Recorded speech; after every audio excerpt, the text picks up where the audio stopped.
Hello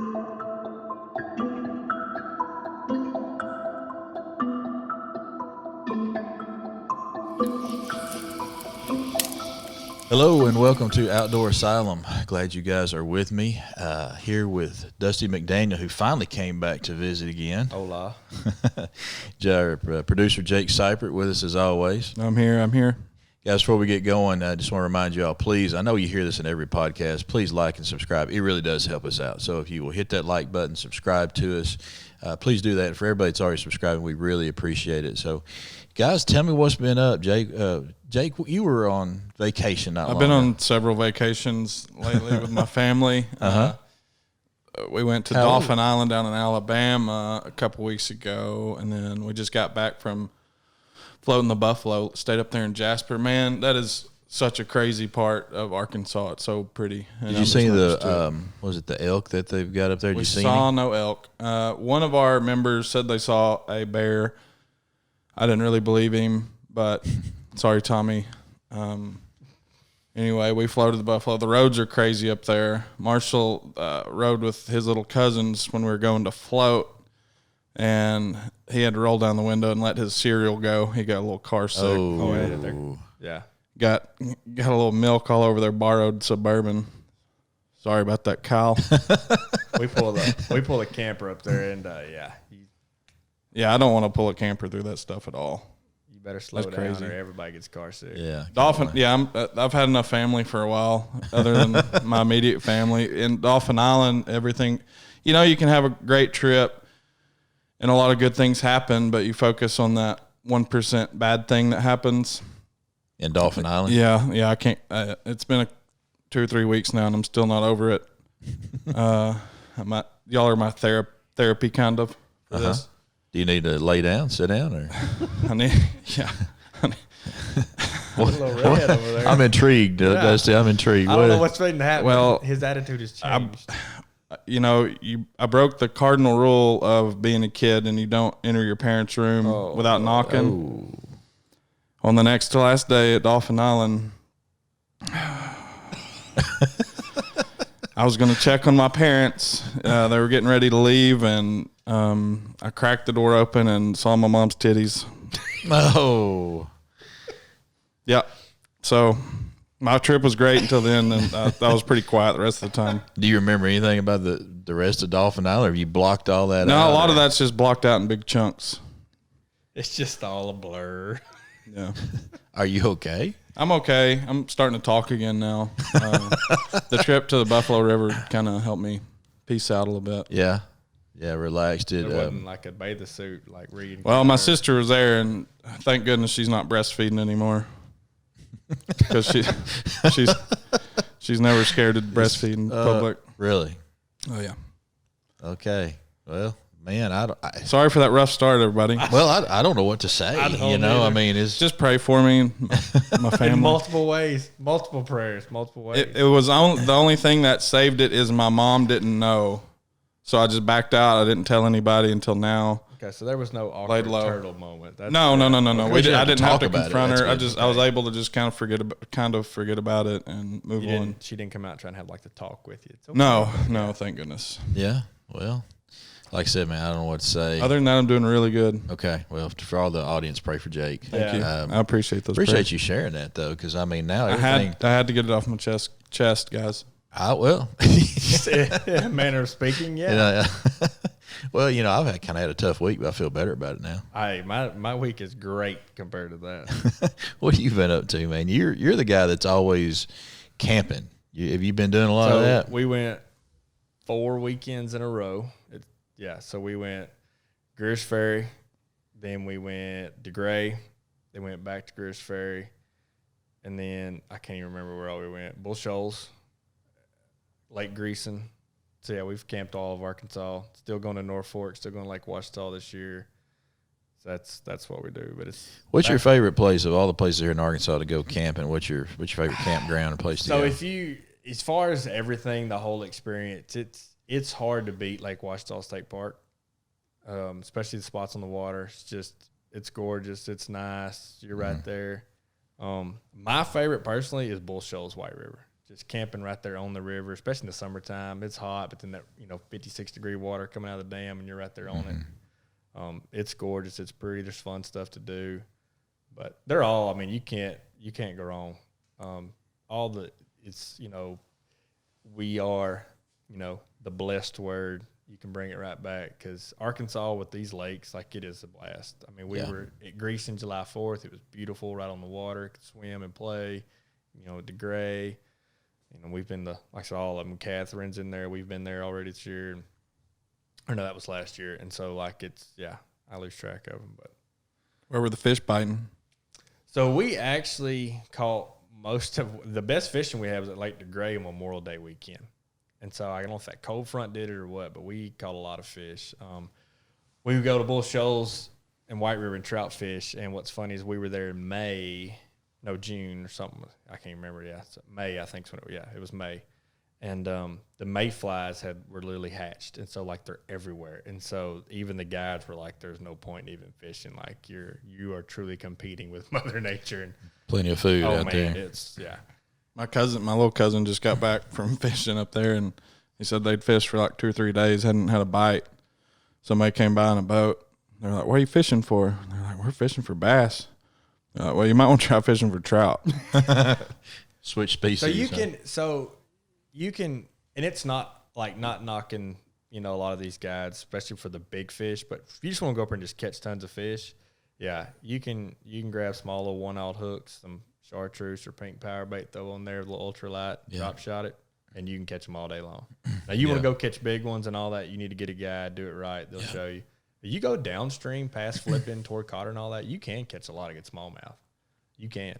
Yeah, that's what they're after. And so, but you get further up, it's honestly, I mean, it gets kind of too cold for them even. So, yeah, we love it. That's our thing, and it will wear you out. Then you get turned loose back to work after life is back to normal, so to speak. And you pull in a camper or just tenting it up? No. We glamp.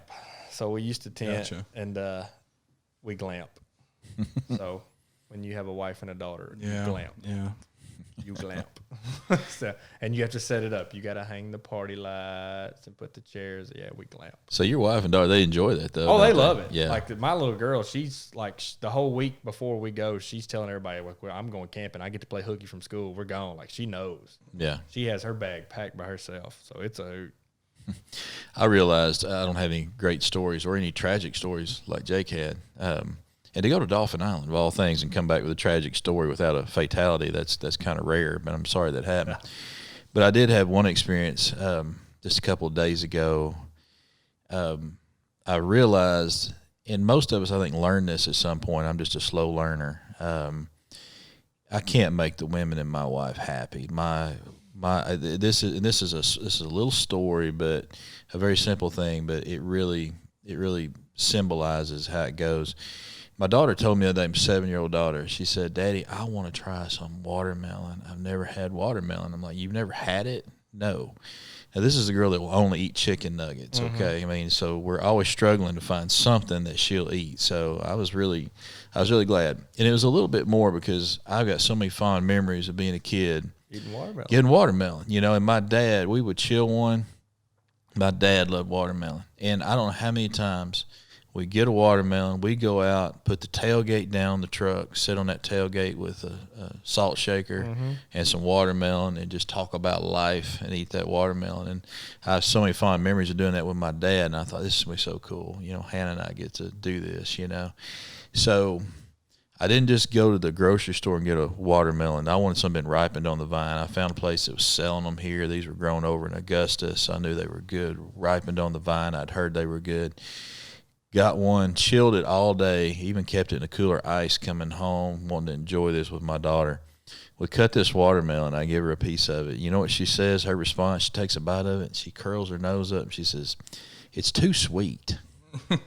Too sweet. That's where the salt comes in. Yeah, even with salt, no, still too sweet. And then my wife tried a piece of it. She told me she wasn't a big watermelon fan, but she wanted to try a piece. Gave it to her, and I am not kidding. Her response was, "It's too wet." I said, what do you mean the watermelon's Those are the two wet? things you want in a watermelon. Exactly. I Water. was gonna say, so my daughter runs around quoting Tracy Byrd and will literally sing you the song "Watermelon Crawl" and dance. That's how much Georgia loves. Yeah, watermelon. She said you put it in your mouth and it's just too much water. It is a watermelon. That's my exact words, and stressing the syllables was exactly that. And I just threw my hands up. I said, I can't make you happy. So y'all do your thing. I'm gonna eat this watermelon. I'm gonna enjoy this watermelon. Yeah, we're just gonna roll on. This nice, sweet, wet watermelon. Yeah. So I don't know. You can't win. You can't win. So, Dusty, we're going to talk about some duck hunting today. One thing we've been reading a lot about, we've heard a lot of people talking about, are ducks becoming nocturnal. So, what do you think? You think these birds are turning into more nocturnal creatures, and that's one of the reasons that we're struggling so much at times? Well, so we talked about this last year when me and you went to Oklahoma. And we actually watched and, on the scouting issues and some of that and watched these big feeds and how the true right before shooting hour, the sky would go black. You get to peel a few off right at daylight. And then as you hunt in the afternoons, which we don't do much here, which we did there a lot, watching these ducks come back into feeds and clear sky in Oklahoma, it is a truth. You got 30, 40 minutes of good seeing light after shooting hour. We watched thousands pour into places. And it's after that, we talked about it and stuff and started doing some research, looking into it. And there's, the years ago, Foles started this conversation about the geese, and you see the YouTube videos of people driving out to their blinds and hitting geese with rangers and side by sides, because geese are feeding like crazy in the middle of the night. And I started thinking back, where we hunt a lot is hunting next to some private clubs and rest areas, hunting public ground, and you hear ducks in the morning or right at daylight chattering, coming over, getting up off of feeds and moving around. And it does seem like that's gotten earlier and earlier and earlier. And where it used to be right at daylight, it is 5:30, 6 now. Mm-hmm. And this past year, we actually had a couple of times where we kind of messed with it and did a little, kick the water, something while you're putting decoys out, turn all the lights off, and you'd have ducks land around you at 5:30, 6 in the morning. Like, where are they coming from? Why are they moving like this? And me and you were talking about it and started doing some research, and you start to notice that people have already been doing this with telemetry and the satellite mallard deal and tracking not only movements but time of day and stuff like that. And you start to see that there's a huge percentage of ducks that feed at night, migrate at night, and during the day is strictly loafing. And that's actually the majority of waterfowl. How a lot of them are actually what they're designed to do. And then you start putting that in together with added pressure at those transfer times. And what do? Those ducks start transferring their times. And so it's just like deer hunting. Over time, if you hunt the same stand over and over, that old doe's going to stick her head up out, look at you, make sure you're not in the stand. I think the ducks is starting to do that. And their natural fly back to the blind, fly back to the area you're hunting, the rest area, the green timber, the big lake blind, stuff like that during the day, they don't do it as much anymore because maybe they are coming in there earlier. Because you go to the rest areas, you go to these big fields and stuff, ducks are out there on them. Like, they're still there. So why are they not coming and using it and stuff like that? We're definitely seeing different behavior. And I know, as a kid, it was always, man, we wanted those ducks feeding at night. Mm-hmm. That's what we were after, hunting in the timber. For us here in Arkansas, if those of you there in other states listening, we primarily have rice fields for the most part. Some other areas, but mostly we're rice fields and we're timber here in Arkansas. So we wanted those birds in those rice fields feeding all night. I used to love hunting. We always look at the moon. We'd get up in the morning. Oh, it was a full moon last night. They fed all night. They fed all night, and we're ready. Yep. Yeah, so they're going to be coming to the timber earlier today, than they will if we have a dark moon. So we always wanted that, but it seems like they're changing their behavior now to where they can get all they need. They can get all they need at night, and then during the day, they're just staying in the safe zones. Well, and some of it, you go back to that old saying, "Death by 1,000 cuts," and I think that's to the duck hunting and the duck hunter, and not the duck. And you add in, farming practices, so there's less grain being spilt. They're more efficient, so they don't stay on one big feed long enough, or there's just less food there. You add in the management of habitat that in the last 10 to 20 years has just gone unreal. You know, used to you had Delta, DU, a few nature conservancy type people that managed refuges and planted a little food plot on the refuge or had a little feed in the rest area or whatever. Well, now you've got $1 million clubs that have their own. They're building the X. They are. Yeah. They have built the X. You know, you look at, I don't even want to say their names, the top 3 or 4 new and known clubs that put stuff on social media, all the ducks. If you look at their setup, they have their green timber in the middle, 80, 120, 160 acres, surrounded by natural feed, rice fields, moist soil, whatever. And they literally just play the game of them flying back and forth, play the wind. That's how places, I mean, you've gotten hunt together, you know, friends of ours places, that's how they're. So we drove through the fields to get to the deal, and you watching the ducks, it's the same thing. But yeah, they've created the X. And so, but also the ducks don't have to leave there. So that's more ducks learning that area instead of learning the area they used to hunt. So it's, you know, we did a bunch of number crunching and trying to look at the amount of ducks, and we can get to that in a minute. But as far as the nocturnal thing, it is easy to see that ducks are starting to, the more pressure, the further in the season they've shown where ducks are actually going back to the rest earlier than later. And as far as right at the daylight timing, it's not affected by moon phase anymore. It's not. And how far they go depends on the availability of that safe rest. And they're conserving energy a lot too. You know, they're not. So they use less and need less. Yeah, you know, they're in the middle of that migration. So you know, a lot of that is the amount of body fat that they keep on and their energy level. In the mild winter, and then they don't even need the high protein days. Yeah. So you know, you factor in that, and there's another 1,000th cut right there. There's another one of those. Yeah, and you know, a lot of these areas that we hunt, there's going to be a lot more hunting pressure, and these guys that have invested that money and they've built the X for themselves. They know one thing they factor in is that hunting pressure they're putting on it. They control it. Yeah, of course, you know, they've got enough birds that they're probably getting their limits early, but most of the guys that I know, they set pretty strict limits. Like, we're out of here at a certain time, regardless, and there's certain days that we're not hunting, and so you're right. They've created an area these ducks do not need to move from. And you factor in, like, 3 of the main ones that get a lot of attention are relatively new. They're not your old historical clubs. They're within the last 10 years. Well, what's the life cycle of a natural mallard? 7 to 10 years if you don't get shot earlier. And so you've had a generation of ducks to learn this now too. And you start factoring that in. But, you know, we were talking about doing that research, and we found this, you know, guy at Mississippi State, this biologist that did telemetry, and I wrote it down. He put like 100-something GPS units all on hens right next to a refuge. Yeah. And they would get up, fly sometimes 10, 15 miles away, feed all night long, and he had them at daylight coming back. Sometimes before, sometimes right after, right at that shooting hour light, coming right back, and did not get out of the rest all day. And the percentage was unreal. Of the like 100-something ducks he had on it, only like 30% ever even touched public ground. And of that 30%, only 8% was on ground that you could hunt.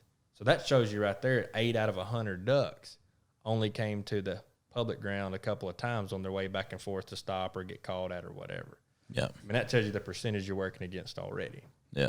Another thing that I found really scary about that article was that, you know, there were certain days on that refuge where you couldn't hunt. Yeah, it was only open like a 3-day deal or something. So on the days that that they did hunt, or they would get in there when they weren't hunting, but they found that on the days that they would hunt, those ducks were still out of there before shooting hours. They knew. They were detecting somehow, we got hunters moving in here. I don't know if they're hearing the boats, just the general noise of the hunters coming in or what it was. He said he didn't know exactly what it was, what was triggering them, but they were getting out of there. So, I mean, these ducks they have learned. I mean, we've had so much pressure on these birds that they're learning. It's new added pressure. And I think that's a big key is when you manage a deer herd, you can look at really your land, maybe your neighbors, but if you got a big enough chunk, few hundred acres, you can manage your own herd just about. You know, with a duck, you got to look at the whole flyway in 3 continents. You know, not 3 countries on 1 continent. You know, and you're talking about trying to manage all that, and you have Arkansas with a 4 mallard limit. Hunting ends at noon on public land. Every state above us all the way up has a bigger limit and can hunt all day. So ducks are getting shot at daylight to dark. Mm-hmm. What does that do for us? That doesn't matter if we stop at noon. They're conditioned by the time they get here. They're conditioned by the time they get here to know, oh, crap, the sun's coming up, boys. It's time to go. Yeah. Okay, it's finally dark enough. We can get out of here, and we're not going to get shot. I mean, that's what they learn. Yeah. You know, and I think that's a lot of it. I'm not saying that the whole flyway needs to stop at noon. I'm saying that over time, this is what's going to happen. We, just like spinning wing decoy train, they claim, just like you can train any animal over time. We have conditioned the ducks to know what times they get shot at. Mm-hmm. When's the best hunting? First 30 minutes to an hour of daylight. Yeah. You know, and so it's almost to the point where now you see some people have better success midday because they catch that intermittent loaf. They catch that some going back to feed, some coming back. And you've heard about that, them late morning mallards and all that. And that may be have conditioned this too. It may not be related at all. But yeah, and there was another guy in Ohio had the same thing, and his was even worse. He had like 50 or 60 GPS units and put them and saw that like almost all of them, daylight to dark, set out in a big wad on Lake Erie in Ohio, and then flew back to some like 300 acres of corn. Mm-hmm. So he went around and factored all the corn that was planted in the aerial survey of ducks and realized that each duck had 100 days of high protein days needed if there. So there was way more food than there was actual duck to eat it. So he said, you're losing. Yeah. They're going to feed all night, and then to go out there and just sit in the middle of Lake Erie out there, they were getting into deep water, so they weren't doing anything but loafing. Because they had that high protein food. And so you're seeing and that's the death by 1,000 cuts. That's these farming practices. Now, not how good they're farming. Now we're talking about the crop rotation. When did corn show up in Arkansas? You know, this biofuel, cattle food corn. Well, ducks eat snot out of that. Geese eat snot out of that, you know. And some of that does get flooded when the river comes up, stuff like that. And then you look at the private clubs that have added that into their rest area. Okay, and you say, well, there's not much of that in Arkansas. Fair enough. There's a lot of it up north of us. So ducks don't have to come down if a cold doesn't push them down. Mm-hmm. There's your next winter deal. You know, it's still, no matter what, you just start playing the death by 1,000 cuts. And overall numbers of ducks float. You know, we'll have up years, we'll have down years, but overall it's a pretty steady thing, and it's steadily, you're noticing that ducks come in and out earlier and later than they used to. I looked this up on YouTube trying to see what kind of videos we could find when we were talking about this topic, and I saw one thing that a hunter was doing. It's kind of a desperation measure. He was talking about how they were feeding at night in a rest area, and he was saying we don't want to get right on top of the rest area. We don't want to blow it up, he would say. We don't want to run everything out of the country. But they would get far enough away, and then basically they would put out every decoy they had. It didn't matter what kind of goose, Canada snow geese, mallards, everything. So we're just trying to create something huge to get attention. And anytime those birds would get up during the day, even though they didn't really want to leave there, they wanted to have something that could get their attention, maybe to draw them over. And so it was kind of like just an act of desperation, to try to get some attention. It makes you start to try new things. I've seen guys do that with the same intention, but the opposite. If guys know ducks are using a certain rest area and coming from a certain feed, you get your angle right and throw out 7-8 dozen decoys and blow your lungs out, kick the water right at daylight, and you get some ducks not realizing they're not in the rest area yet. You can work, they were working ducks down in. But it was one of those things, you better do it by first 30 minutes, 7 o'clock, or the rest of the day's done. We may have to go to some of the French techniques. I had a guy that bought some elite duck calls a few years ago. And he sent me some video of how they were hunting them over there in France. And they had these things kind of look like little houseboat type things. They were putting them out at night, and their decoy lines, they were like straight, and they were tying out live ducks on their decoys. That's what I'm talking about. I'm down. And he said that they were using rifle scopes to shoot them. Yeah, we need the night vision EOTech, it seems like now. Yeah, well, we could try it. But anyway, they're hunting at night. I told him, I said, man, that is wild. Never seen anything like that. He said that was the only place in the world that he knew of that you could use those tactics to hunt them. But they're out there shooting ducks at night, using live ducks for decoys. But I did, and I noticed it's not just Arkansas. You know, that's the thing I think a lot of people get hung on. It is not Arkansas. We learned that going to Oklahoma last year. You got friends that hunt all over, and you talk to people. It is the same thing. You know, sure, you see Instagram pictures and somebody's posting where they got 20 ducks sitting there. They probably sat there all day long to do that. Or they hunted till 11, came back, grabbed lunch, went back out at 1 to do that. And so that tells you the desperation of the hunter, like you said, to get that picture, to get his kill, to just have fun, find whatever. But the effect is what you're seeing in the duck is there is no relief time. Yeah.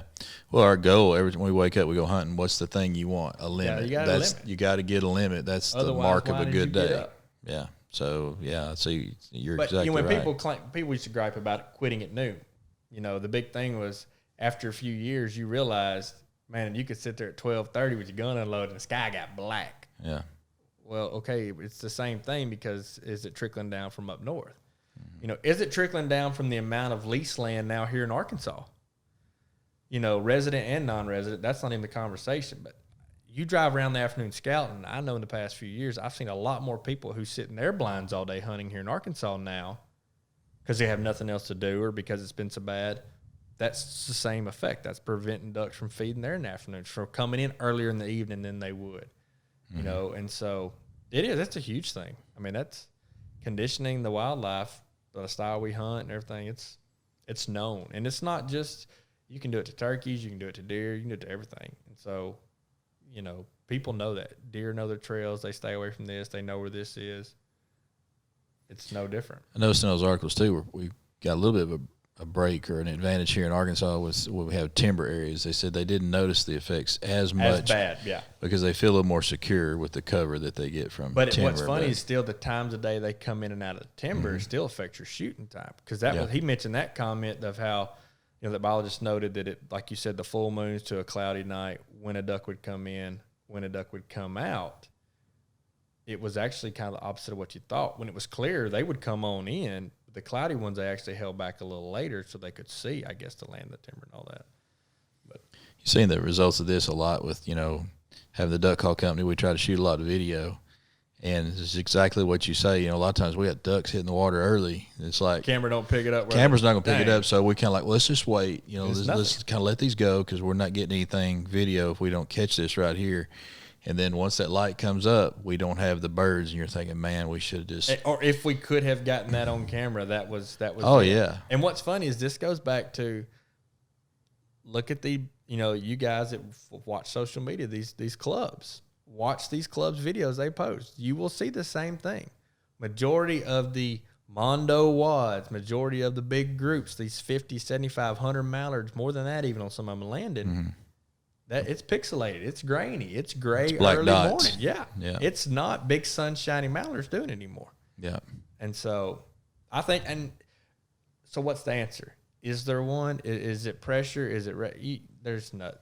Who knows? You know, this is that death by a thousand cuts. If you try to tweak one thing, and you factor in habitat management, not knocking the game and fish, that's a whole nother conversation of how stuff gets run, or managed. But you look at the timber issue. We know there's one trying to save the timber, trying to make everything right. You know, cleaning of the buck brush. Some people say cleaning of the rest areas, changing that. You know, every little thing does affect one way or the other. And so you start adding all that in, and it's a huge factoid. Yeah, and we get angry when we see these guys that are putting these huge clubs together and holding all these birds. But, you know we'd do the same thing if we could do it. If I had the money, I'd own every one of them. Yeah. I'd rotate. So we can't blame them for what they're doing because we would want to do the same thing. I know you don't fault capitalism. You just envy it.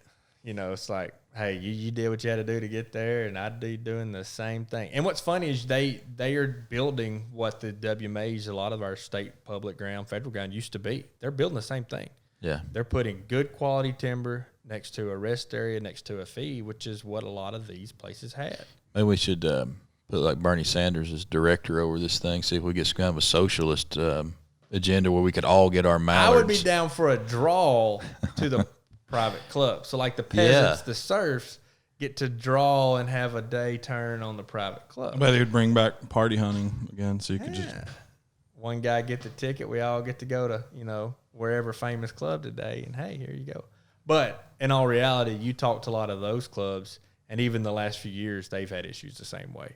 They have birds, but they don't get up and fly. They sit in their rest areas. Yeah. You know, I know one last year that was actually had some clients in and had to go get one of the guides to, you know, take a mud motor to the rest area to get the ducks up. They just wouldn't get up. Yeah. But there was tons of them out there. You know, it's like kind of, have we created too much habitat?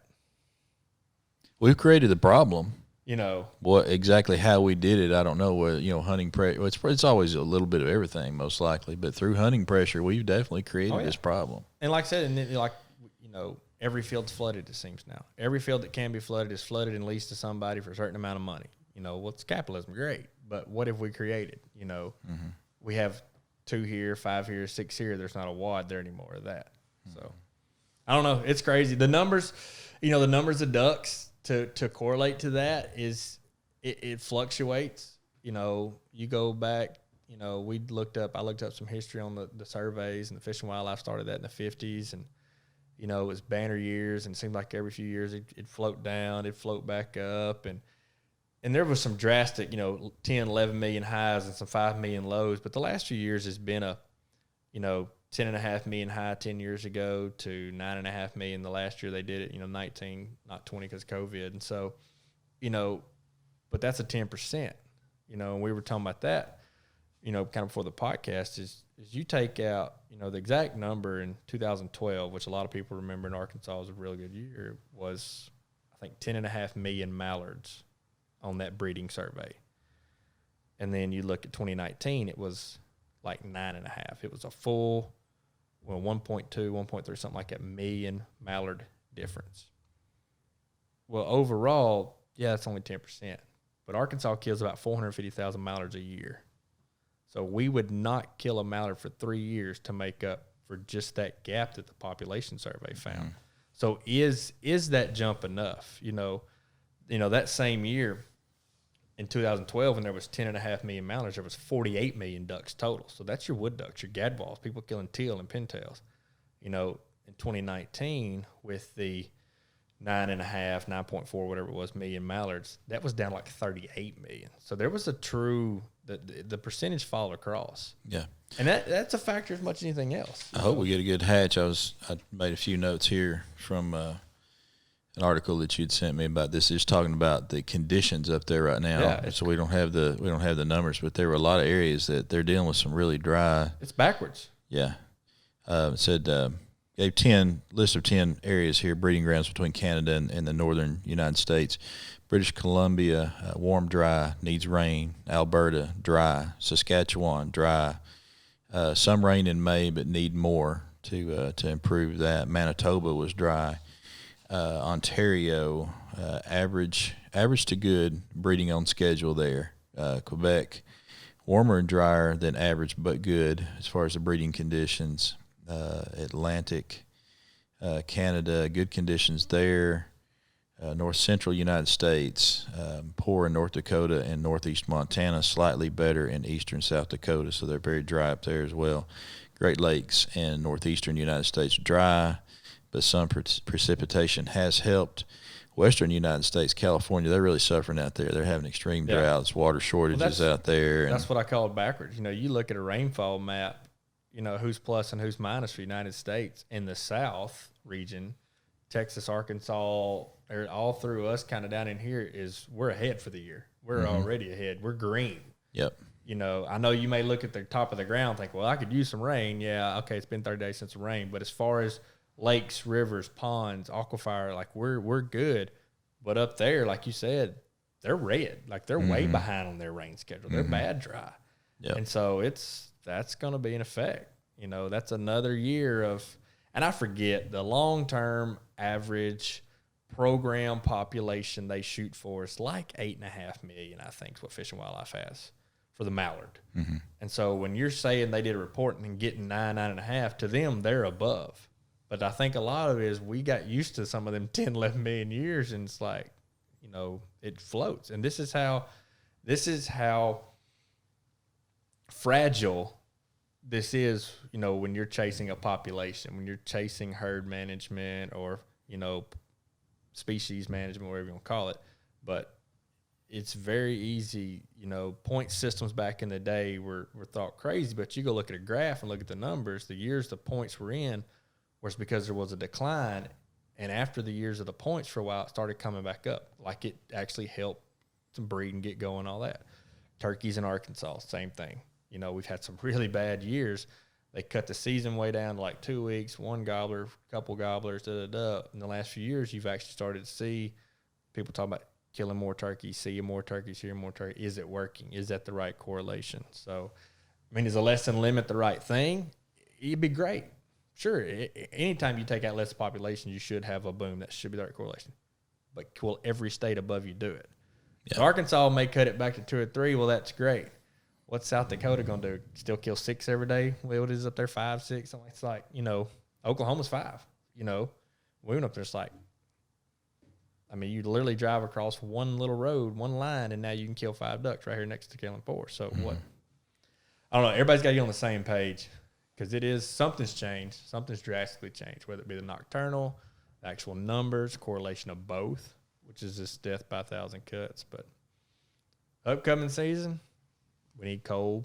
They say we're going to get it like they do every year. Yeah, I made some notes too. You sent me that, what they're projecting weather-wise. Yeah, the national NOAA or whatever says it's going to be real snowy here and not up north, which is, again, kind of backwards. Yeah, it looked like a lot of the areas that are dry, like you start going west, you're seeing a lot more dry conditions. It said harsh extreme in like northern Minnesota and Michigan, which we expect that every year. I don't know how those guys tolerate it, They're just harsh. Yeah, those guys are tougher than I am, I guarantee, to live up there and that stuff. Very cold and snowy in the Dakotas, Iowa, Illinois, Indiana, Ohio. It said cold and snowy in southern Missouri and Arkansas, Tennessee, Kansas, Oklahoma, Mississippi, Alabama, upper parts of Georgia, Texas, and southern Louisiana. Just we're kind of showing some of the warmer area. The more snow is good because that's ground cover. That actually makes a lot of times prevents the duck from feeding and makes them get up and move. Yeah. Abnormally warm and dry up in California, Washington State, upper part of Oregon, Idaho, the northern parts of there. So they're not going to get any relief. Even their winter's going to kind of mimic what they're experiencing right now. Maybe I need to get a friend of mine as a meteorologist to come on here and explain how that can change and is it jet streams floating, moving, what climatology, meteorology, all that stuff could do. But all boils down to science. Bring him in here. Get Fauci in here. If he can explain these weather patterns, I'll take it. If y'all would wear 3 masks, you'd kill more ducks. These ducks need face masks. Face mask. Yeah. Maybe that's it. They've been, face masks to cover the whites of our eyes, maybe. If you would put a face mask over your LED light bar, you'd kill more ducks. I saw a thing the other day, getting completely off topic here, but this guy was talking about the face mask and the one that we're usually using. This is the ones you buy at Walmart. This is what I've used when anybody requires a face mask. That's the only time I ever put it on, as if it's absolutely required. But he put 5 of them on his face. 5. Yeah. And then took a mirror and put it in there and fogged it up, So, the best one I've seen is you can smell a fart through 100-ounce cotton denim blue jeans, and you really think that thin mask is going to stop anything. It's Yeah. So. Quit wearing pants. Makes us feel, not going to go that far. And your Dolphin Island story's got me. I'm probably going to start walking. I don't know if I'm going to be able to sleep tonight. I'm going to just knock before you ever go in your parents' room, please. With blinders on. Pull that mask up over your eyes a little bit. And a full face mask. But no, and it's that kind of stuff. Yeah, it's. I don't know. I'm glad all that's kind of getting over with. Whether they want to blame who got what, who got there, it doesn't matter. It's, that's a whole other thing. But the duck hunting part of it, I think we'll see a lot more people hunting this year. I think a lot more people will come traveling. The hope and for good. The guide services, some of them took a hit last year, and it hurts. Those are day-to-day operations. Those are guys that don't have cash flow to make a float a year. Those guys, it was hard on them to try and probably get a PPP loan. Like, that didn't happen. So hopefully that changes. Hopefully that floats around. The stores, everybody, duck hunting is a big revenue, whether you agree with it or not. And you hope that, the people that live off of that can get back into graces and keep rolling. But good or bad, we'll see. You need water, you need cold, you need ducks. It's the end of the story. So, but yeah, I think there is something to this, and hopefully we can find a couple guys, get on here, explain it better than just what we can Google and find out. about this whole nocturnal thing. But it's been a talk for years, and if you pay attention to it, if you think back to hunting, for you guys, girls listening, but think back when you get in the hole, when you run the hole in the morning, you're putting decoys out, what you might hear before daylight a few years ago to what you hear before daylight now. And you ought to be able to start seeing the correlation too. Like it's pretty easy, and is that, I've heard some people talk about, is that the mud motors being loud? No, that's not what I'm talking about. I'm talking about, I've been in places where there was nobody else around. We were the only ones. And at 5:30, it sounded like you were under a feed. It sounded like you were on the X and they're floating around you and they just drift off to the rest or to that area if they're coming in there already. You're getting excited, but they're just getting ready to leave. Yeah, or they're getting out of there. They're getting out of the woods that they were in. You got close to the raft, and the raft left long before daylight. Like I said, we played around with it last year with decoys and would throw decoys out, making splashes and kicking water, and we were landing ducks at 5:30, 6 in the morning. Like you couldn't see them, you could hear them splashing, landing around it. Like it's like, wow, what is going on? And sure enough, daylight, you killed 2, and you're like, what just happened? Yeah. So there's something to it. Numbers don't lie. People talk about it. There's plenty of research out there. You can follow the people. This Lancaster guy at Mississippi State does a great job. Osborne Labs, Monticello, I think, has done a lot with that kind of stuff too. So, yeah, it's be entertaining to see what happens as always. We got to solve this problem by the time season gets here and November rolls around. We need to have a plan in place. But maybe that Memphis bridge will be broke and keep a few people out. That'd break some hearts. I've been driving across that thing before and after, and So I was driving before they found the crack. Now stuck on I-55 half the time for work some, and it's like they got crews all. It can't be too broke because there's crews all over it with cranes hanging off and everything else. Thinking, okay, so yeah, maybe nobody just wants to sign off that it's good anymore. Yeah, well, maybe they won't have it fixed by the season anyway. Well, Dusty, man, it's good to have you back on. Be back. Brian is on vacation. Hope he has a better experience than what Jake had, and he should be back next week. Got to get both of you guys on here at the same time. If Brian comes back wide-eyed, we know he's got a Jake story. So he has to watch this, and then he has to give us his best Jake story. I looked over there a minute ago. Jake was just sitting there sucking his thumb. He don't see him on the camera. It's a good thing. He's traumatized, and stuttering trying to tell that story. So I haven't seen those babies since I was 2. Lord Almighty, maybe 3. Oh well, everybody pray for Jake. We'll get some shirts printed up. Pray for Jake, and we'll roll forward on that. But anyway, guys, thanks for joining us. We'll see you next week. We'll come up with a different topic, and we'll tell you how Jake's therapy's coming.